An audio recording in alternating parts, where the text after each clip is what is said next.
Have you ever really stopped to think about what happens after you take a bite of food? I mean, it's something we do every single day, right? But that simple act kicks off this unbelievably complex and honestly astonishing journey inside our bodies. So let's follow that journey together. Okay, so let's just start with a number. 2.7 kilograms. What is that? Well, that's roughly the upper end of what an average person might eat in a single day. And that might not sound like a crazy amount, but just wait till you see how it adds up. Because over a lifetime, that daily amount balloons to over 28,000 kilograms of food. To put that in perspective for you, that is like processing the weight of 4 adult elephants. 4! All passing through your system. It's a truly monumental task when you think about it. So the big question is, how on earth does your body handle all of that? How does it take a sandwich, an apple, a piece of pizza, and turn it into the energy that is literally keeping you alive right this second? Well, it's not just one hero organ doing all the heavy lifting. Nope, it's more like a highly efficient factory, a whole team of parts working in perfect sync. We can actually break this amazing machine down into 4 core components that make all the magic happen.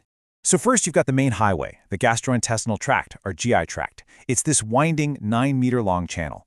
Then you have the helper organs. Think of them as the chemical specialists, the pancreas, gallbladder, and liver. Then, of course, every factory needs a workforce, right? That's your enzymes, hormones, nerves, and blood. And finally, you have this amazing tissue called the mesentery, which is the support system that holds it all in place. It really is an intricate dance. Okay, so let's trace the path of our food. We're going to start right at the beginning, the moment it enters your mouth, and begins what we're calling the Great Descent. And here's a wild fact. Digestion actually starts before you even take a bite. Just the sight or smell of food gets things going. Your mouth produces about 1.5 liters of saliva every single day, getting the first station on the assembly line prepped and ready to go. So as you chew, that saliva mixes with the food, and you form what's known as a bolus. But it's not just about making the food wet. No way. The enzymes in your saliva get to work immediately, starting to chemically break down starches from the very first moment. That bolus is then pushed to the back of your throat and down the 25-centimeter esophagus. And listen, this isn't just gravity at work. It's a powerful automatic process called peristalsis. It's these waves of muscle contractions that literally squeeze and push the food down toward the stomach. Next up, the stomach. In this place, it means business. Think of it like a biological cement mixer. The powerful stomach walls begin to churn and squeeze, physically pounding the bolus and breaking it down into smaller and smaller chunks. For about 3 hours, the food is just subjected to this all-out assault. It's churned mechanically, while also being drenched in powerful stomach acid and enzymes. And after all that, what was once solid food is now this frothy, soupy liquid. And it gets a new name, chyme, a total transformation. From the stomach, the chyme moves into what is arguably the most important stop on the whole tour, the small intestine. This is the absorption zone. This is where the real payoff begins. The second that chyme trickles in, the helper organs spring into action. It's like a signal goes out, and the pancreas, liver, and gallbladder start pumping in their own custom-made cocktails of digestive juices and bile. That bile is absolutely essential for breaking down all the fats in your meal. So what's happening here is the final deconstruction. Enzymes get to work breaking down the large food molecules into their smallest, most basic building blocks.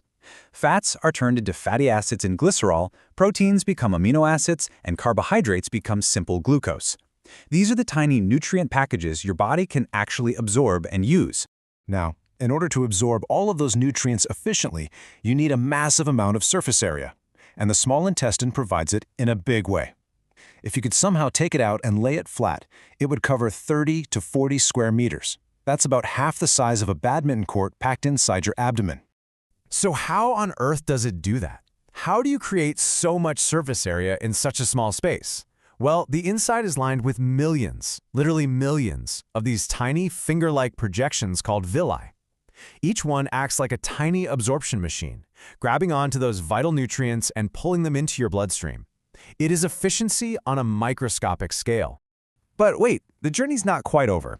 After the small intestine has soaked up all the good stuff, the leftovers have to go somewhere. And that somewhere is the final stage, the large intestine. So, what's left at this point? Well, mainly it's indigestible fiber, which is still super important for your health. There's also some excess water and old dead cells that have been shed from the lining of the digestive tract during this whole process. The colon's main job here is basically to act like a sponge, absorbing most of that remaining water. What's left over gets compacted into stool, which is then stored in the rectum before it's finally, well, expelled from the body.